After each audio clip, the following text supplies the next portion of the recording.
به نام خداوند بخشنده مهربان. درود و سلام بر آخران پیامرسان الهی حضرت محمد صلی الله علیه وسلم و اصحاب و خاندان پاکشان. السلام علیکم هموطنان عزیز و ارجمند، برادران، خواهران، پدران و مادران عزیز. سعادتمندی و خوشروزی شما آرزوی همیشگی ماست. اما گونه که در رسانه ها و شبکه‌های اجتماعی طول 3 سال است که می‌بینیم، مشاهده می‌کنیم حکومت جمهوری تاجیکستان پیوسته تلاش دارد، اگرچه این تلاش ها پیش از سال 2015 هم بودن، با اون وقت برنمیگردیم، اما بعد اینکه خب حکومت جمهوری تاجیکستان با یک تصمیم عجولانه حزب نهضت اسلامی تاجیکستان را یک حزب افراطی و اکستریمیستی اعلام کرده، فعالیت اون را در داخل تاجیکستان منع کرد و بعد از منع کردن این حزب سیاسی در داخل تاجیکستان و به زندان فرستادن خب زیاده از 200 نفر خب اعضایان و خب رهبران این حزب را به زندان، خب رهبریت حزب نهضت اسلامی تاجیکستان اعلام کرده بود که دیگر حزب نهضت اسلامی تاجیکستان در داخل تاجیکستان فعالیت ندارد و کسی حق ندارد که در داخل تاجیکستان از نام حزب نهضت فعالیت کند. و اینچنین در جمهوری‌های سابق اتحاد شوروی. و اما با وجود این حکومت تاجیکستان تا حال دارد خب تلاش میکند که خب اون تهمت ها و اون دروغ هایی که نسبت حزب نهضت اسلامی تاجیکستان بافته بود در سال 2015 میخواد اونها رو با هر شکل اثبات کند و به جهانیان نشان بدهد که این حزب چنین خاراکتر دارد.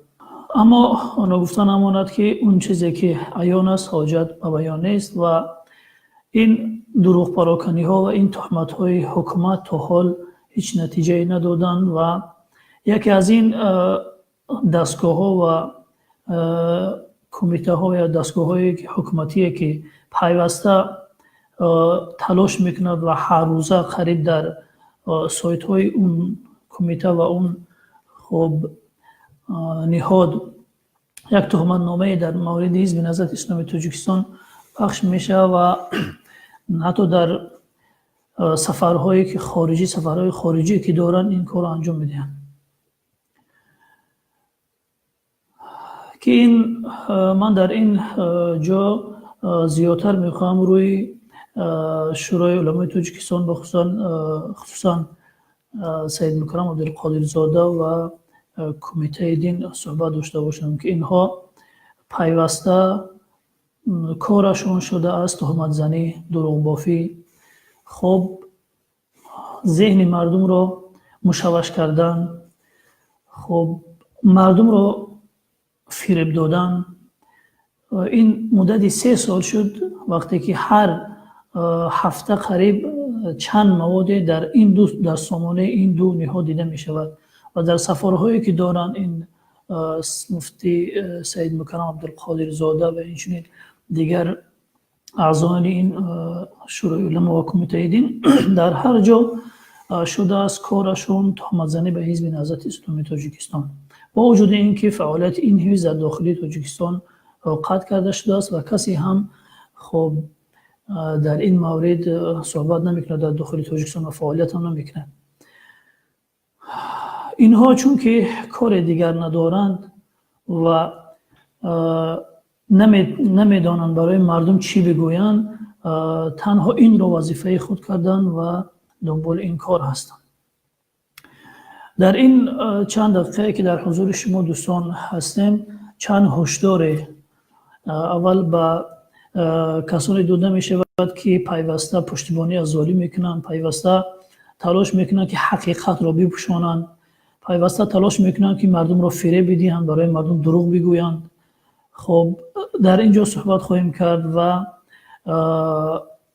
در مورد این چنین گفته های مفتی سید مکرم عبدالقادر زاده و کارمندان کمیته دین که در رسانه ها نشر میشد و چند چیزی اشاره خواهیم کرد. سال اول دوستان را دعوت میکنم گوش بدهند به یکی از آیات‌های قرآنی که خداوند در قرآن مجید چه راهنمودهای برای ما مسلمانان و مؤمنین کرده است، خصوصا برای اهل علم، برای کسانی که آنها خود را پیرو پیامبر میدانند، میراثبر پیامبر میدانند و باید چه کارها را اونها انجام بدهند، وظیفه اونها چیست. خداوند متعال میفرماید انزل من السماء ماء فسالت اودیه بقدرها فاحتمل السيل زبدا رابيا ومما يوقدون عليه في النار ابتغاء حلية أو متاع زبد مثله كذلك يضرب الله الأمثال كذلك يضرب الله الحق والباطل فأما الزبد فيذهب جفاء وأما ما ينفع الناس فيمكث في الأرض كذلك يضرب الله الأمثال.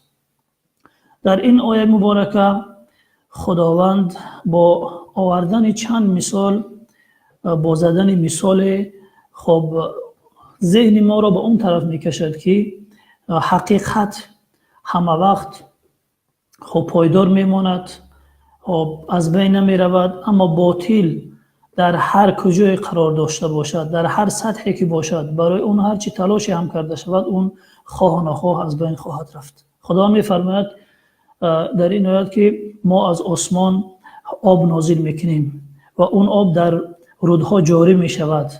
وقتی که در رودها جاری می شود بالای اون سیل را کفک می پوشاند، کفک‌های پیدا می شود در بالای اون سیل. این چنین وقتی که معدن‌ها را، طلا، نقره یا که این فلزات را در آتش می جوشانند، آب میکنند برای ساختن زیورآلات و اسباب روزگار، در روی اون هم کفک‌های پیدا می شود. این کفک‌ها اگرچه در بالا هستند، اگرچه نمایان هستند، اگرچه ظاهر هستند، اونها از بین می روند، نابود می شوند به زودی. اما اون چیزی که اون برای مردم منفعت دارد که آب است، در زمین فرو می رود که منفعت او را مردم استفاده می کنند و این چنین از اون زیورالاتی که از اون معدن ها استخراج می شود مردم استفاده می کنند و اما اون کفکی که در روی آب است از بین می رود. این خداوند این چنین مثال ها رو می زند برای بیدار کردن مردم، برای ذهن مردم را به کار در آوردن که باطل اگر هرچی قدرت داشته باشد، هرچی نمایان باشد، از اون هرچی دفاع کرده شود، اون خواه نخواه از بین خواهد رفت. اما اون چیزی که حقیقت است، اون چیزی که حق است، عدالت است، اون باقی خواهد ماند و مردم از اون استفاده خواهند کرد. امروز وقتی که میبینیم رئیس شورای علمای جمهوری تاجیکستان و این کمیته دین، خطیبای محترم در قریب همه برآمدها و سخنرانی هایشان تلاش میکنن که از باطل پشتیبانی کنن، تلاش میکنن که باطل را حق جلوه بدهند، تلاش میکنن که ظلم را عدالت جلوه بدهند و مردمانی که اصلا به اون کارهایی که اونها براشون تهمت زدن دست ندارن، اونها را با اون کارهای بد را در پایه های اونها بچسبانند. حتی در کنفرانس های بین المللی، در کنفرانس های بیرون از تاجیکستان، در مجالسی که می شود، یگانه کاری مفتی سید مکرم این است که باید تلاش کند یک تهمتی را در پای یک برادر مسلمانش بپیچاند. این تهمتی است که تمام مردم تاجیکستان این را خوب میدانند، همه این را خوب میدانند که این تهمت بیش نیست و حزب نهضت اسلامی تاجیکستان در طول فعالیتش در تاجیکستان هیچگاه به چنین کارهای پست و زشتی دست نزده بود که خود من بنده یکی از اعضای این حزب هستم و عضو ریاست عالی این حزب هستم و خوب میدانم و وقتی که این چنین تهمت ها را از جانب یک برادر مسلمان، یک نفری که خودش را مسلمان میگیرد، خودش را رهبر مسلمانانی کشور میگیرد و این چنین خطیب هایی که برای مردم موعظه میکنن از حق، از قرآن، از خب حدیث میگویند وقتی که روی راست دیده و دانسته از ظلم پشتیبانی میکنن، وقتی دیده و دانسته برای یک برادر مسلمان، یک شخصی بیگناه تهمت بار میکنن، دروغ میبافن، واقعا وجدان انسان به درد میآید که این مسلمان این زمان رو چی درد شده است، این مسلمان ها دارن به کدوم جانب میروند. خب در این مورد رسول خدا صلی الله علیه وسلم احادیث زیادی داره در مورد علمایی که کارشان این خب دفاع از ظالمین هست، کارشان همه وقت باطل را حق جلوه دادن است و خب علمی که خداوند برای آنها داده است تلاش میکنند در دیگر جا استفاده کنند. خداوند وعیدهای بسیار سختی دارد. در حدیث میبینیم رسول خدا صلی الله علیه و میفرمایند الا انها ستكون بعدی امراء یظلمون و یکذبون، آگاه باشید که بعد از من در آخرهای زمان، بعد از من امرای، امیرهای، حاکمهای سر قدرت می آیند که همیشه کارشان ظلم کردن است بر مردم، یعنی که وظیفهشون گویا این باشد که اینها باید بالای مردم ظلم کنند و حکومت برانند و همیشه کارشان دروغ گفتن است از منبرها. اگر گزارش های حکومت جمهوری تاجیکستان امروز تماشا کنید در کدام سطحی که نباشد همه دروغ هستند، همه حسابات هایی که ارائه میکنن همه دروغ هستند. حتی خود رئیس جمهور در برآمدهایش همه وقت از این چیز استفاده میکنن. این به هیچ برای هیچ کس پوشیده نیست. وظیفهشان ظلم کردن بر مردم و دروغ گفتن است بر رعیت. پس هر کی اونها را راست بداند، اونها را در این کارشان تصدیق کند، این دروغ‌های اونها را باور کند، چگونه که سال 2015 دروغ بافتن، تهمت کردن و حزب نهضت اسلامی تاجیکستان، یک حزب سیاسی معتدل را در داخل تاجیکستان ممنوع قرار دادن و او را حزب تروریستی گفتند. این یک دروغ است، دروغ آشکار است. کسی که هر انسانی که خواه عالم است، خواه شخص عادی است و به خصوص علما و دانشمندان دینی و ضیاییان، وقتی که این را باور میکنن، این دروغی شاخدار را، و آنها را بر این ظلمشان کمک میکنن،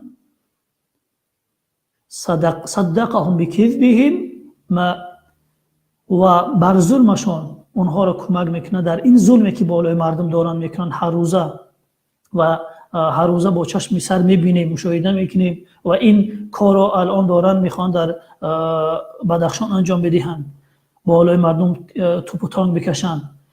هر کی چنین حاکمان ظالم را در این کارشان کمک میکنن و اونها را باور میکنن، پیامبر خدا صلی الله علیه و سلم گفتن که فلیس منی، اون شخص از پیروان من نیست، چون که من خودم هیچگاه دست ظالم را نمیگرفتم، چون من همه وقت پشتیبان مظلومین بودم. برای مظلومین، دفاع از مظلومین رسول خدا صلی الله علیه و سلم اینقدر اذیت و مشقت شدن، اصحاب کرام اینقدر اذیت کشیدن.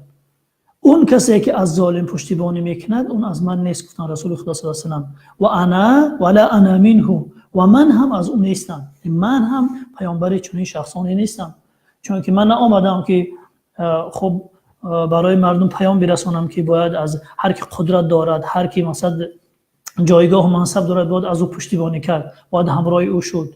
من آمدم تا پیام خدا را برای مردم برسانم که شما باید با مظلومین، با بیچارگان باشید، شما باید پشتیبان عدالت باشید، باید حقیقت را پیروی کنید اگر اون هیچ قدرت هم نداشته باشد. من برای این کار آمدم. اما اون کسی که چنین حکما، چنین امیران را، دروغ‌هایشان را، تهمت‌هایشان را باور نمی‌کنند، میگن هر چی میگویی دروغ است، این دروغ‌های تو برای ما کارساز نیست و اونها را کمک نمی‌کنه در ظلمشان. هر جا که باشد اون میگه اون پیروی واقعی من است، پیامبر خدا صلی الله علیه و سلم، اون شخص پیروی واقعی من است و من هم پیامبر چنین افرادی هستم. این سخن رسول خدا صلی الله علیه و سلم است در مورد کسانی که خصوصا علما و دانشمندانی که امروز دیده و دانسته بر مردم مسلمان تهمت میزنند. روزی دراز کارشان در خطبه های جمعه دروغ بافتن، تهمت زدن است و نوارهاشو که برای مردم میرسن میبینن.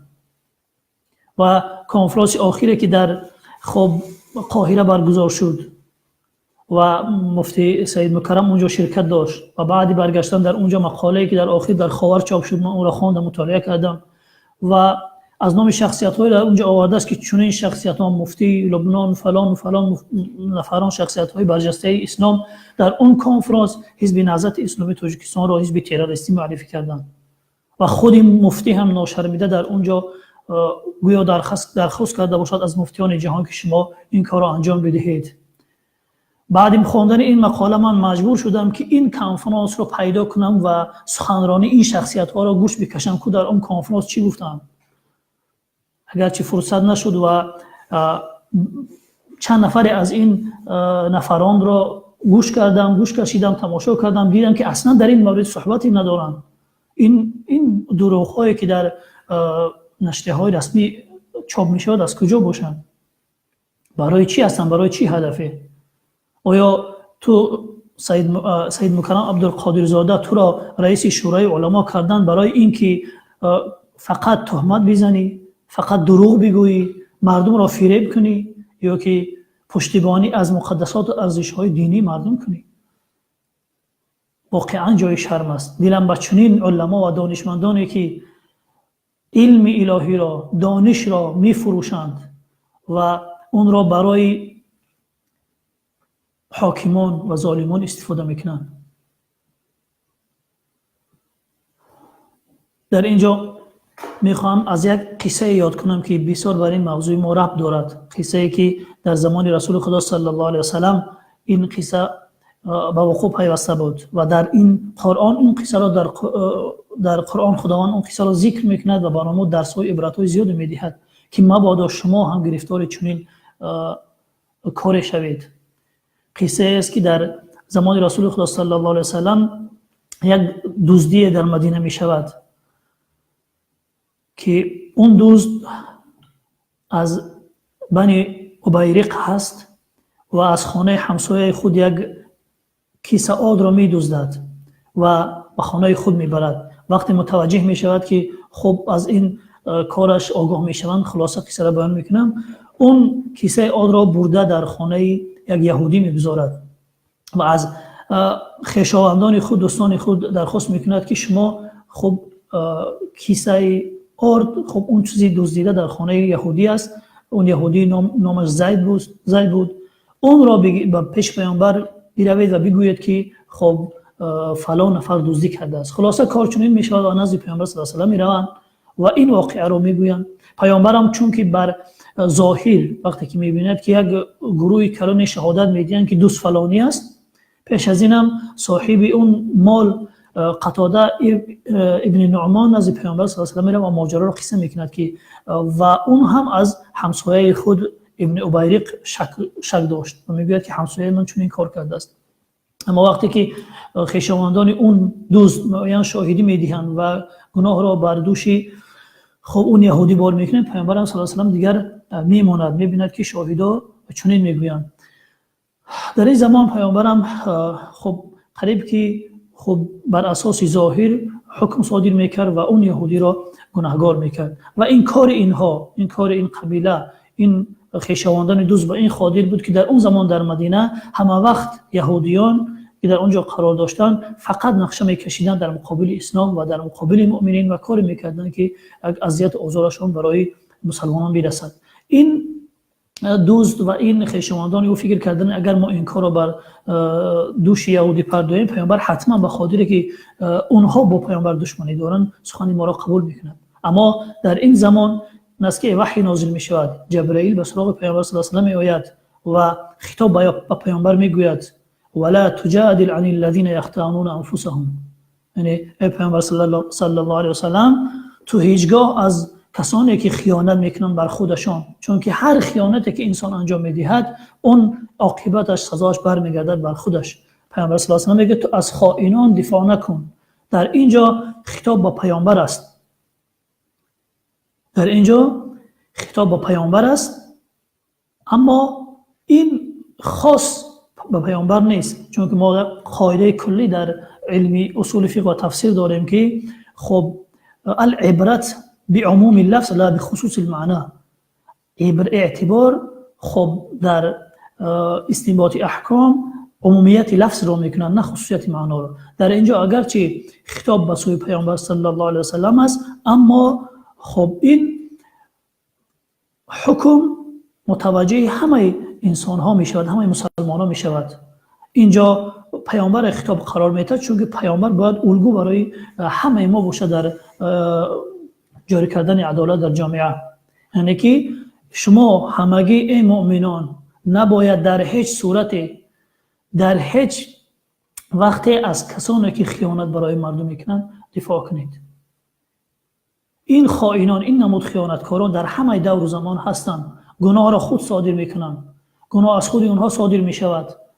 اونها خیانت میکنند، اونها دشمن ملت هستند، اونها ملت را به این حال رساندند، اما به خاطر روی پوش کردن این همه جنایت خود باید کاری کرده باشند. باید کاری کنند که این جنایت ها را بار کنند به دوش دیگر نفر و خود حکمرانی کنند.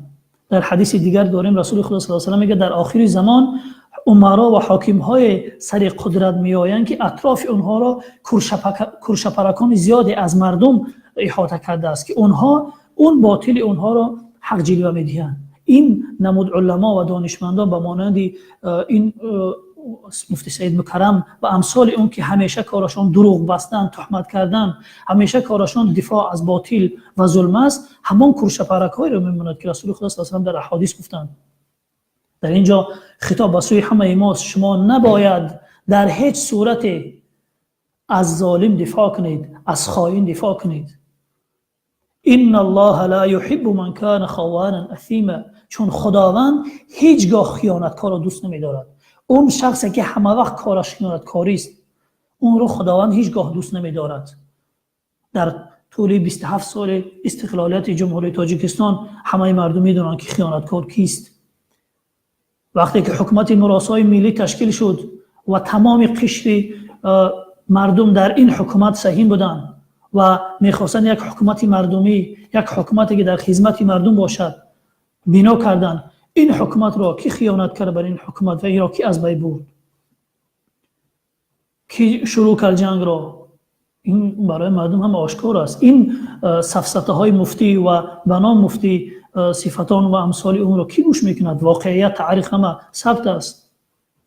و بعد اینکه صلح شد، با صلح که خیانت کرد، تمام بندهای صلح را زیر پا گذاشت و آخر هم کسانی که صلح کرده بودند اونها را یک قسمش را زندانی، یک قسمش را قربانی و یک قسم دیگرش را از کشور بیرون کرد. یعنی که خداوند هیچگاه نفرانی که خیانت میکنند اونها را دوست نمیدارد و هیچگاه نفرانی که همه وقت کار اونها گناه کردن است، دروغ گفتن است، تهمت کردن است، مثل مفتی سید مکرم عبدالقادر زاده، خداوند هیچگاه نفران را دوست نمیدارد.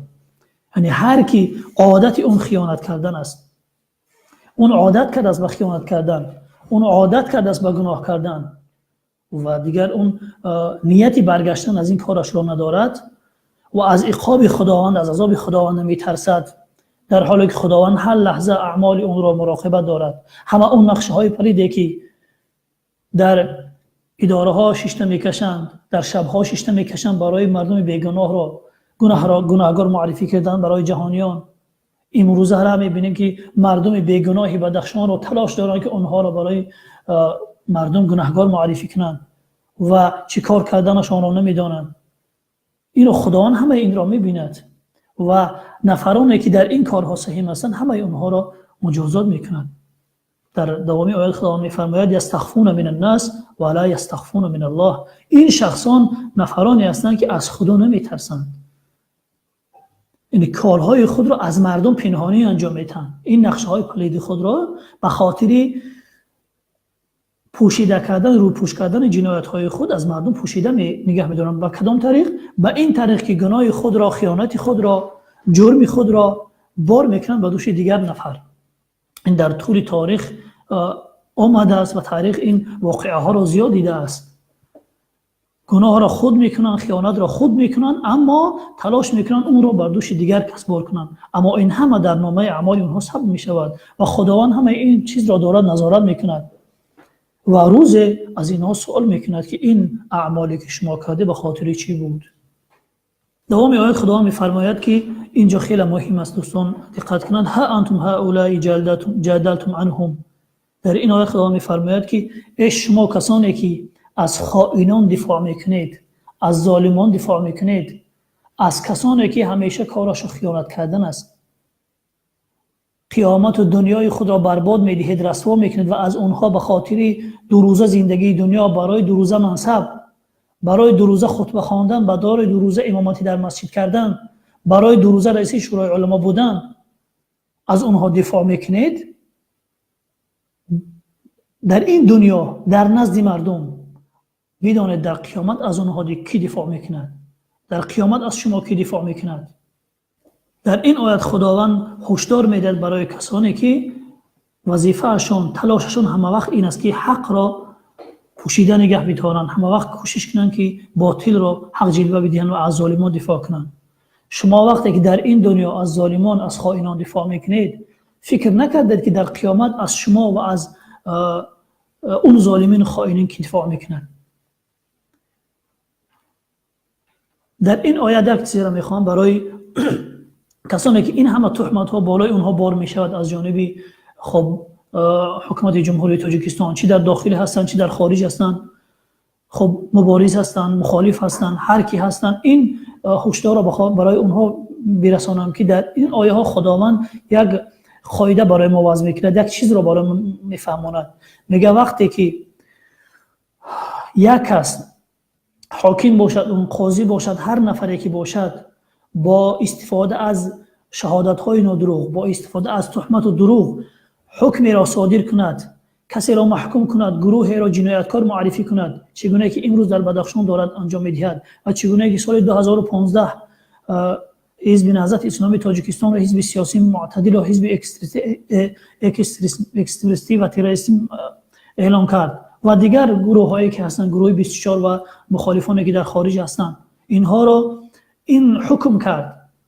اما همگان میدونند که این حکم عادلانه نیست، غیر عادلانه نیست. در اینجا خداوند برای این نفران میفرماید، برای کسانی که محکوم و چنین کارها شدن، میگوید که هر کسی که حکم ناروا و ناعادلانه در مقابل شما کرد، شما هیچگاه اون را قبول نکنید، برای اثبات کردن آن مبارزه برید، نگذارید که این تهمت نامه ها جامعه عمل بپوشند و مردم این را باور کنند.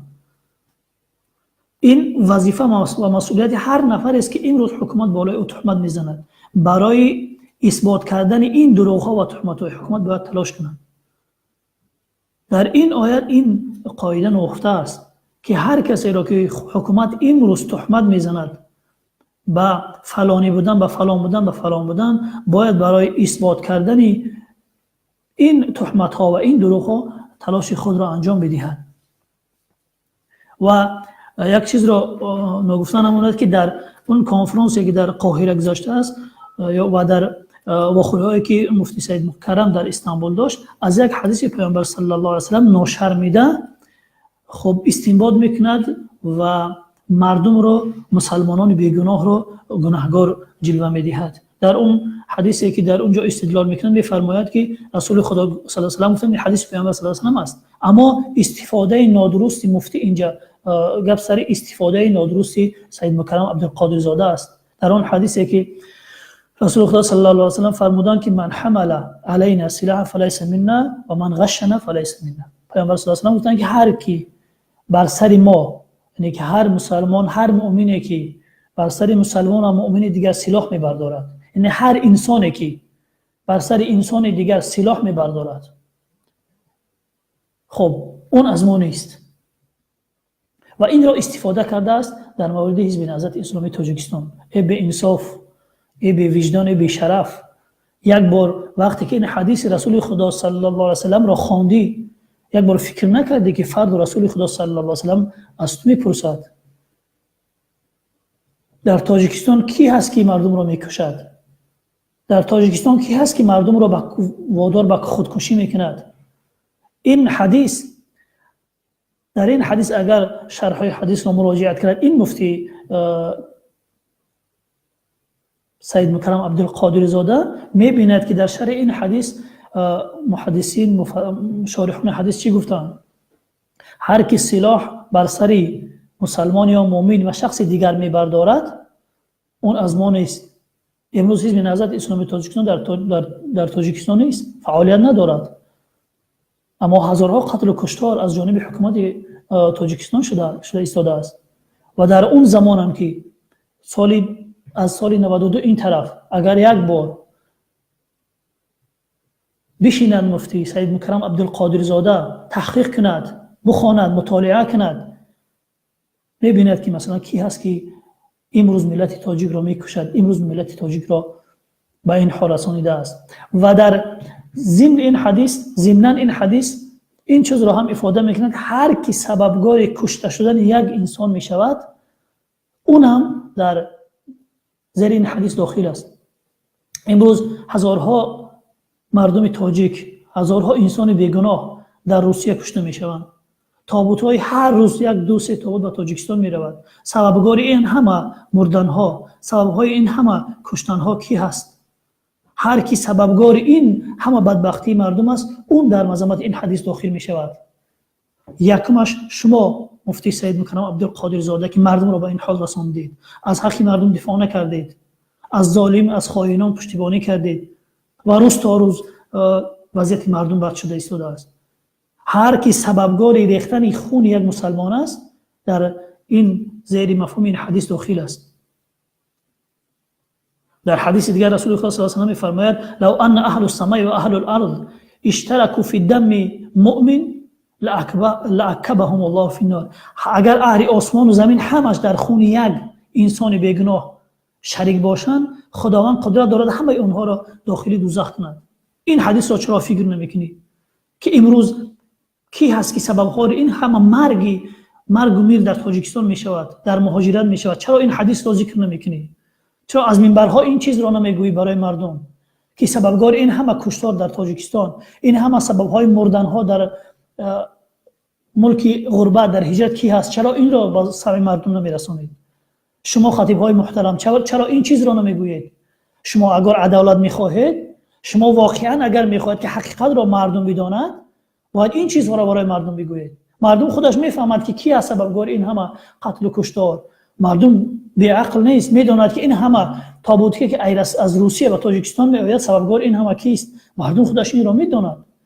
لازم نیست که شما نام برید که این کارها را کرده است. فقط شما بگویید که اگر همه اهل آسمان و زمین در ریختن خون یک مسلمان، در به قتل رساندن یک مسلمان سهم داشته باشند، سببگار باشند، اون نفر خداوند قدرت دارد همه این را در دوزخ بیاندازد. شما این حرف را بگویید مردم خودشان میفهمند که سببگار این همه قتل و کشتار کی است.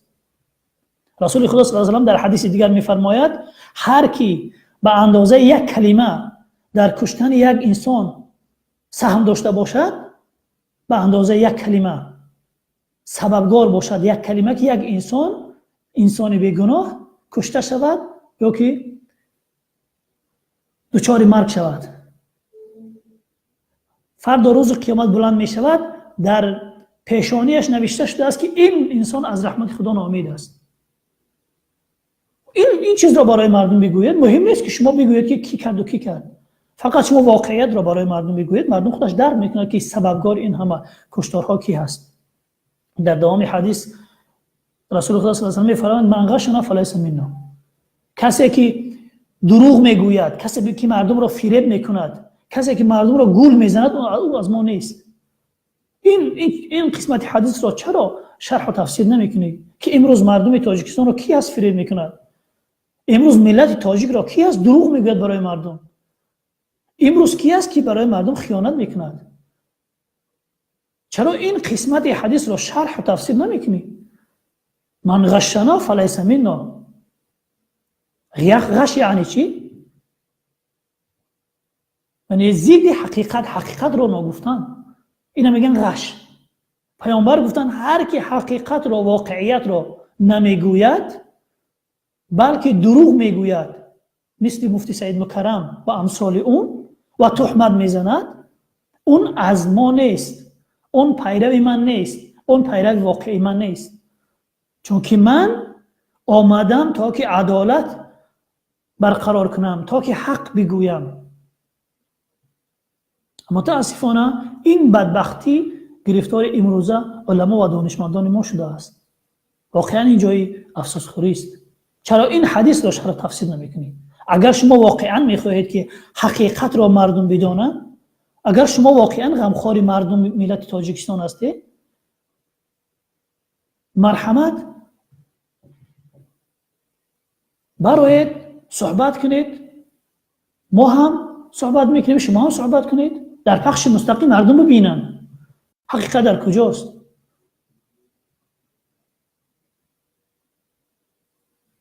رو به رو مستقیم آشکار صحبت کنیم و مردم ببینن.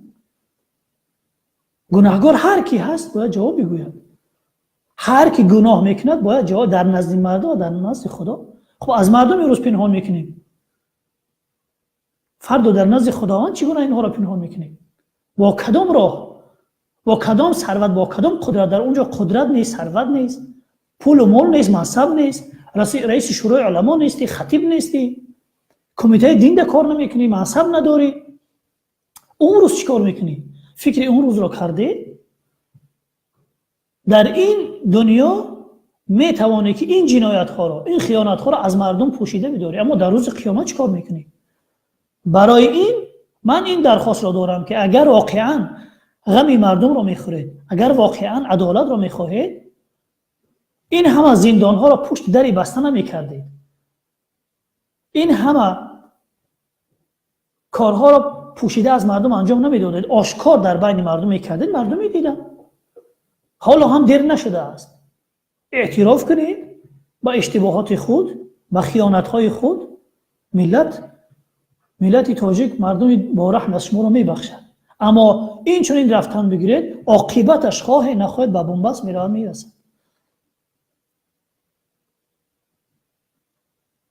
چرا از آشکار صحبت کردن میترسید؟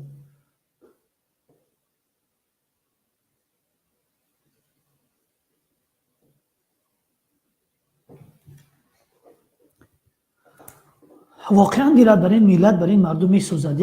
یک هم حکمداران، هم نفرانی که امور دنیوی مردم را در دست دارند و هم نفرایی که نظارتگر امور دینی مردم هستند، همه از یک جنس هستند. همه وقت کارشون دروغ گفتن، فریب کردن این مردم ملت تاجیک. این مردم کی ملت میشوند؟ یک بار فکر کردید؟ این مردم کی ملت میشوند؟ حالا که ملت میگه ما ملت نشدیم. واقعا این جای افسوس خوری است. دل هر نفری که وقتی این وضعیت رو میبینه میسوزد. این همه دشمن تراشی به خاطر چیست؟ به خاطر دروسه زندگی دنیا، به خاطر دروسه منصب. فکر میکنید این مردم از گریبان شما روزی نمیگیرن؟ یک بار فکر نکردید مفتی سید مکرم عبدالقادر زاده با وجدان خود یک بار که روز این مردم از تو نمیپرسن که این همه دروغ و تهمتی که تو زدی به خاطر چی بود؟ در این دنیا خوب نپرسیدن. خب در این دنیا تا آخر دنیا ماندی در منصب، در وظیفه، در کرسی، و فردا در روز قیامت خداوند حتما میپرسد. این مردم اونجا هم هستند، اونجا هم شاهدی میدهند کی چی کار کرد، کی چی کار میکنند. در آخر از خداوند متعال دعا میکنیم که خداوند برای همه مردم تاجیکستان، برای تک تک مردم تاجیکستان چشم بینا، گوش شنوا نصیب بفرماید، حقیقت را ببینند، حقیقت را بشنوند، فریفته نشوند و هرچه زودتر ملت خود را بسازند، هرچه زودتر بیدار شوند، وگرنه هر لحظه که میگذرد دیر میشود و نگذارند که این گروه مردمان بالای سر اونها رهبری کنند و هر جا که میروند خب ملت را بدنام کنند. و از خداوند متعال میخواهیم که برای علمای دینی، برای کسانی که خود را پیروی رسول خدا صلی الله علیه و سلم میگیرند، خب یک هدایت توفیق بدهد که اون علم دادگی خداوند رو در جای خود استفاده کنند. از چنین علمایی که اینها را علمای درباری میگویند، چند روز پیش چگونه که شما همه آگاه هستید میدانید، در استانبول در سفارت عربستان سعودی در استانبول چی رخ داد و چگونه یک انسان بیگناه وحشیانه به قتل رسید. اما با وجود این دیده و دانسته همه میدانند که این انسان مظلوم است، اما علمای درباری دارن از اون ظالمی فهم میکنند و مردم را دعوت میکنند که از اینها دفاع کنید. اون ظالم را وطن میدانند. نه تا این درجه بدبخت هستند که این علمای درباری که وطن را، ملت را از شخص فرق نمیکنند. حتی یک نفرش میگفت اگر حاکم روز نیم ساعت شراب بنوشد و نیم ساعت دست به زناکاری بزند، باید شما از او پیروی کنید. یعنی گفتن است که اگر روزی درازم حقوق مردم را پایمال کند، روزی درازم بر مردم ظلم کند، شما باید از اون اطاعت کنید. شما نباید نسبت اون بگید که ای فلان شما دارید خطا میکنید، شما دارید جنایت میکنید. این همه بدبختی بالای مردم از دست چنین علما و دانشمندان درباری است. خداوند کند که هر چه زودتر این توفیق بدهد که این دانشمندان از این راه خطای خود بگردند و حقیقت را برای مردم بگویند. السلام علیکم و رحمت الله و برکاته. تا برنامه بعدی در پناه خداوند متعال باشید.